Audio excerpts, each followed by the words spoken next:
লিন্ডাকে নিয়ে চলে আসে একটা স্পেশাল জায়গায়। আর এই স্পেশাল জায়গার নামটা সে দিয়েছে ব্রুস লি কুংফু ট্রেনিং সেন্টার।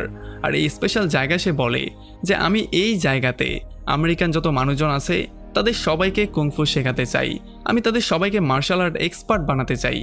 আর খুব শীঘ্রই আমরা দেখতে পারি তার স্বপ্নটা সত্যিও হয়ে যায়। সে এখানে প্র্যাকটিস করানো শুরু করে আর তার কাছে কুংফু শেখার জন্য আস্তে আস্তে করে লোকজনের ভিড় বেড়েই যাচ্ছিল আর তার স্টুডিও আস্তে আস্তে করে ভালো হয়ে যাচ্ছিল। আর এমন করে করে তার যে ক্যাপাবিলিটি সেই ক্যাপাবিলিটিও বৃদ্ধি পাচ্ছিল আর সবাই তার সম্পর্কে জানতেও শুরু করে দিয়েছিল। তো এরপরে যখন একদিন ব্রুস লি লিন্ডার বাসায় লিন্ডার মায়ের সাথে মিট করতে চলে আসে, তখন তার মা তাকে দেখার পরে খুব একটা পছন্দ করে না, কারণ সে চায় না তার মেয়ে কোনো একটা চাইনিজকে বিয়ে করুক। আর এইটা শোনার পরে ব্রুস লি একটু রাগ করে সেখান থেকে চলে যায়। তবে আমরা দেখতে পারি লিন্ডাও ব্রুস লিকে ছাড়া বাঁচবে না, সে তাকে আসলেই ভালোবাসে।